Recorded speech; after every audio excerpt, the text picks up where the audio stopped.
एक हस्बैंड, एक आदमी जाने के बाद औरत किस तरीके से अपना घर संभालती है, बच्चे पालती है, बच्चों को बड़ा करती है, उन्हें पढ़ाती है, लिखाती है, साथ में घर संभालती है, नौकरी करती है, जो पैसा आता है उन सबसे इनकी सेवा करती है, घर की बाहर की सब कुछ हैंडल कर, उसके बावजूद फिर क्या करते हैं बच्चे? अपनी ही माँ के 7 लाख रुपए देकर मर्डर करवा। मैं उसको एक्सीडेंट नहीं बोलूंगी, कई लोग उसको एक्सीडेंट बोल रहे हैं। 7 लाख रुपए दे के मेरी मम्मी को मार। क्यों मार दो? क्योंकि जो मेरे पापा की सरकारी नौकरी थी वह मम्मी को मिल गई। अब वह जो मम्मी की नौकरी है वह मुझे। अरे जब तुम में इतना दम है तो तुम अपने बलबूते पे नौकरी लो ना। ये तो है नहीं कि मुफ्त में मिल रही है वो चीज तो हम जी इसको हटा देते हैं और खुद बैठ जाते। इसमें अब जो केस है इसमें ऐसे ऐसे मोड़ निकल कर आ रहे हैं और वो लड़की कोई ज्यादा बड़ी नहीं है।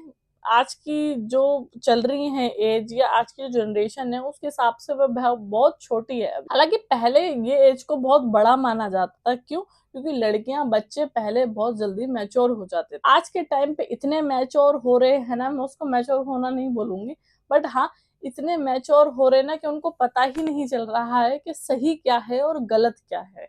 क्यों? क्योंकि संगत ही लोगों की सबसे बड़ी प्रॉब्लम। अभी जो केस में एक मोड़ आया है, जो ऐसी ऐसी बात निकल कर आ रही है उस लड़की के थ्रू कि उस लड़की ने ये काम किया क्यों है। जो रिश्तेदार हैं सब लोग मिला मुलू के सबको, जब उसने 7 लाख रुपए देकर अपनी मदर का एक्सीडेंट के थ्रू करवाया है मर्डर। बट मेन चीज सुनने में ये आ रही है कि उसका पहले से नहीं अफेयर चल रहा था, उसके चलते उसने ये सब काम किया है कि भाई तेरे को मिलनी चाहिए थी ना ये नौकरी, तेरी मदर को क्यों मिल गई ये नौकरी। देखो अगर बच्चे को नौकरी मिलती ना तो वो बच्चा क्या करता है ना, अलग हो जाता, अपने माँ बाप को छोड़ देता है या अपनी माँ को छोड़ देता है, उसकी जगह कोई फादर होता तो फादर को छोड़ देता। बट मेन चीज क्या है ना, सरकार ने उसका जो हकदार है, जैसे किसी फादर एक्सपायर होता है, ठीक है, फादर एक्सपायर होता है, अगर मदर पढ़ी लिखी है वह जॉब कर सकती है तो उसको वो जॉब मिल जाती है। अदरवाइज अगर कोई बड़ा लड़का है वह घर संभाल सकता है, पढ़ा लिखा है, तो वह जॉब उसको मिल जाती है। इनके केस में मदर को मिल गई जॉब। अब रिश्तेदारों ने, फ्रेंड्स ने, जो इसका बॉयफ्रेंड था उसने, सबने ये बोला कि भाई ये नौकरी तो तेरे को मिलनी चाहिए थी। उसके ही चलते ये सब इतना बड़ा जो दिमाग में रायता फैला है, इतना बड़ा जो कुछ हुआ है वो हुआ है इसके चक्कर में। अब इसमें जो मोड़ निकल कर आ रहे हैं ना, हम बात करेंगे उस पर। अब ये वीडियो आप पूरी देखना और अंत में मुझे बताना कि ये क्या पंगा है। आजकल लड़का लड़की को मार रहा है, लड़की लड़के को मार रही है, पेरेंट्स बच्चों को मार रहे हैं, बच्चे पेरेंट्स को मार रहे हैं, हस्बैंड वाइफ को मार रही है, वाइफ हस्बैंड को मार रही है। इतने दिमाग की धई हुई पड़ी है ना, मैं जब भी इंस्टाग्राम खोलू कुछ ना कुछ मुझे सुनने को मिल जाता है। किसी माँ ने अपने बच्चे को मार दिया, किसी पिता ने अपनी लड़की को मार दिया, कहीं कुछ ना कुछ चल रहा है। पर इसने तो यार हद ही पार कर दी। देखो मेरे फादर नहीं है, ना ही उनकी कोई सरकारी नौकरी थी, बट मेरी मम्मी ने हम लोगों को पाला पोसा बड़ा किया और हमें अपने कदम पर खड़ा किया कि जो करना है अब खुद करो। पर ऐसे लोगों को आके ना इतना बड़ा मेरा सोचने की शक्ति यहाँ से खत्म हो जाती है कि यार कोई इंसान ऐसे सोच भी कैसे सकता। हम अगर कुछ हो जाता है हमारे पेरेंट्स को तो हमें थोड़ा वो हो जाता है कि नहीं यार ऐसे कैसे हो जाएगा कुछ, बट ये लोग तो करके भी चले जाते हैं। अब इस वीडियो को पूरी देखना, अंत तक देखना, और इसमें बहुत सारे क्लिप मैंने ऐड करी हैं। मुझे बताना कमेंट बॉक्स में कि ये क्या है, सरफरी लड़की बोलेंगे इसको, क्या बोलेंगे, एक बदतमीज लड़की, बदतमीज ही बोलूंगी मैं इसको। तो मुझे एक बार कमेंट बॉक्स में बता के जरूर जाना कि इसका क्या होना चाहिए, क्या करेगी सरकार। तो सभी को जय श्री श्याम, जय बालाजी। हवा महल से सिर्फ 15 किलोमीटर की दूरी पर मौजूद प्रताप नगर नाम की एक जगह है मेरे शहर जयपुर में, और यहाँ से एक ऐसा केस सामने आया है जो आपको हिला के रख देगा। पुलिस इन्वेस्टिगेशन के तहत एक 23 साल की लड़की आयुषी ने अपनी 45 साल की विधवा माँ नीरज शर्मा का कोल्ड ब्लडेड मर्डर करवा दिया। इस लेवल का कलयुग आ गया है कि एक बेटी ने सरकारी नौकरी और प्रॉपर्टी के लालच में उस माँ को ही मरवा दिया जिसने उसे जन्म दिया था। देखो ये है वो लेडी नीरज शर्मा जिनकी मौत 3 जुलाई को हुई। ये शाम करीब 4:45 बजे अपने दिव्यांग बेटे को कोचिंग छोड़कर घर लौट रही थी, तभी करीब 130 की स्पीड से आती हुई स्कॉर्पियो ने इन्हें इतनी जोर की टक्कर मारी कि वो करीब 100 फीट दूर जाके गिरी और मौके पर ही उनकी मौत हो गई। पहली नजर में ये सबको आम हिट एंड रन एक्सीडेंट लगा और पुलिस ने भी शुरुआत में इसे हादसा ही माना, लेकिन असली कहानी कुछ और ही थी। अगले दिन 4 जुलाई को नीरज के भाई राकेश कुमार शर्मा ने शिकायत दर्ज कराई कि ये हादसा नहीं, सोची समझी हत्या है और FIR में अपनी सगी भांजी आयुषी का नाम दिया। जब पुलिस ने गहराई से जांच की तो पूरे देश के होश उड़ गए। पुलिस के मुताबिक बेटी आयुषी ने 7 लाख की सुपारी देके अपने ही रिश्तेदारों के साथ मिलकर मां की हत्या की साजिश रची थी और वजह थी सरकारी नौकरी और प्रॉपर्टी। करीब 1 साल पहले लेडी के हस्बैंड की डेथ हुई थी जो कोर्ट में क्लर्क थे। उनके जाने के बाद लेडी को कंपैशनेट ग्राउंड्स पर वही क्लर्क की सरकारी नौकरी मिली, लेकिन आयुषी चाहती थी कि ये नौकरी उसे मिले और पुलिस के मुताबिक आयुषी का कैलकुलेशन था कि अगर मां नहीं रहेगी तो रूल्स के हिसाब से नौकरी और सारी प्रॉपर्टी सीधा उसके नाम हो जाएगी। इसीलिए अपने ताऊ और फैमिली वालों के साथ मिलकर अपनी ही मां को मरवा दिया। इसलिए हमारे यहाँ ये कहावत है कि जननी जने तो ऐसा जने के दाता के सूर, नी तो रीजे बांझड़ी मती गवांजे नूर। बॉडी शेमिंग नहीं करनी चाहिए, ये बहुत गलत बात है। भगवान ने हर किसी को जैसा बनाया है वैसा बनाया है। लेकिन अगर आपको मैं ये बताऊं कि ये कद्दू जैसी 24 साल की लड़की पढ़ाई लिखाई करने की बजाय ये प्लानिंग कर रही थी कि इसके बाप को जो ब्रेन हेमरेज हुआ है ना, सर में ट्यूमर, उसको मारा कैसे जाए ताकि उनकी सरकारी नौकरी इसे आसानी से मिल सके।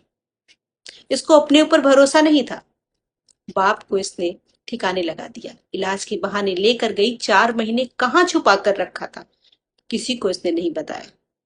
माँ 20 साल के अपने दिव्यांग बेटे में व्यस्त रही, इसके भरोसे छोड़ दिया कि बेटी और इसके ताऊ का बेटा घर ही के तो है, परिवार ही तो है। मेरे पति की वो इलाज करा रहे हैं। जो पति 99% ठीक होकर 4 दिन ड्यूटी पर गया, उसे ये ले करके गई और फिर कोई कांटेक्ट नहीं। एक बार भी माँ की बात नहीं हो सकी, एक बार भी मामा की बात नहीं हुई अपने जीजा से। कहाँ छुपा कर रखा था। पुलिस इससे 4 दिन से पूछ रही है और ये बहाने बना रही है। सही पता नहीं बता रही कि 4 महीने इसने अपने बाप को कहाँ रखा था। बहाने लगा दिया। माँ को अनुकंपा पर नौकरी लगी, अभी सिर्फ 7 महीने हुए थे, उसको थार से उड़वा दिया। अब जेल में बैठी है। एक मर्डर की जांच खुल रही थी कि बाप की भी खुल गई। जरा सोचिए, कर्मा वापस इस तरह से आता है। ऐसी औलाद को ना भगवान भी माफ नहीं कर। जरा शक्ल देखिए इस लड़की को, शक्ल देखिए, खा खा के पिज्जा बर्गर कैसी ढोलक जैसी है। अगर चाहती तो पढ़ती लिखती, सरकारी नौकरी क्या, वो तो माँ के हिस्से की थी ना। सरकार ने माँ को देने के लिए रखी थी कि पति मर जाए तो उसकी जगह उसकी बीवी को मिलनी चाहिए। इसकी नजर उस पर थी। और उससे पहले बाप की नौकरी, जो बाप करता रहा वो नौकरी, बीमार था तो मर जाए तो मुझे मिल जाए, नहीं मर रहा तो मार दिया। ताऊ जी से कहा कि हाईवे पर जो जमीन है 5 बीघा वो तुम्हें दे देंगे, माँ को मरवा दो। मरवा दिया। 20 साल का दिव्यांग भाई, सबसे ज्यादा दुखद बात, 20 साल का दिव्यांग भाई बिना माँ के एक क्षण नहीं रहता, एक पल नहीं रहता था। वो आज ड्रिप के सहारे जिंदा है। कितने दिन रहेगा।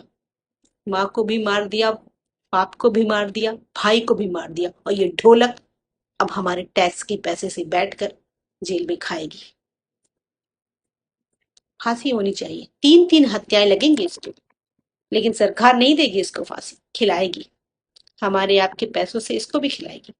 लोग कह रहे हैं कि कलयुग अभी अच्छे से आया नहीं है, मतलब और कितना अच्छे से आएगा। पति पत्नी के रिश्ते तार तार हो चुके हैं, लड़कियां मंगेतर को पहाड़ से धक्का दे रही हैं, और अब तो सुनने को मिला है कि जयपुर में एक बेटी ने अपनी मां का मर्डर करवा दिया, क्योंकि बेटी के पिताजी जो है उनका 1 साल पहले देहांत हो गया था और उनके जाने के बाद सरकारी नौकरी माताजी को मिल गई, बेटी को नहीं मिली। वो बच्ची इसी बात से गुस्सा थी कि मां को नौकरी कैसे मिल गई। उसने बकायदा प्लानिंग करके कॉन्ट्रैक्ट किलर से कांटेक्ट करके अपनी मां का मर्डर करवा दिया। बकायदा उसने घर में काली गुड़िया, तंत्र मंत्र सब कर रखे थे। सीसीटीवी में सारे खुलासे हो रहे हैं। कलयुग अपने चरम पर पहुंच चुका है। प्रभु से यही प्रार्थना है, हे प्रभु, ये कलयुग का रथ रोको, क्या प्रलय की तैयारी है। ये बिना शस्त्र का युद्ध है जो महाभारत से भी भारी है। हे राघव माधव मृत्युंजय पिघलो, ये विनती हमारी है, ये बिना शस्त्र का युद्ध है जो महाभारत से भी भारी है। तो ये आरुषि अपने भाई से, कहने का मतलब अपने कजन भाई बलराम से शादी करना चाहती थी। देखिए, इन्वेस्टिगेशन चली रही है जयपुर के इस मामले में, किस तरीके से एक 23-24 साल की लड़की जिसने सरकारी नौकरी के लिए अपनी मां को मरवा दिया। आरोप तो ये भी लगाए हैं खुद आरुषि के मामा ने कि इस लड़की ने अपने पिता को भी मारा था। इन्वेस्टिगेशन चालू है। इसी इन्वेस्टिगेशन में चीजें और भी सामने आई हैं, जहां पर आरुषि के मामा राकेश शर्मा के वकील ने बताया है कि ये आरुषि अपने कजन जो भाई है इसका बलराम, उसके साथ बहुत टाइम से, लंबे समय से लिविंग रिलेशनशिप में रह रही थी। इस तरीके से रह रही थी जैसे कि पति पत्नी रहते हैं, भाई बहन थे। ये सोचिए, सगे ताऊ का लड़का था बलराम, लेकिन ये उसके साथ ऐसे रहते थे जैसे ये पति पत्नी है। पड़ोसियों के हिसाब से ये भी बात पता चली है कि बलराम इसको, जो आरुषि है, उसको फुल तरीके से रूल करता था। देखिए, सरकारी नौकरी के लिए जिस तरीके से इस लड़की ने अपनी मां को मरवाया।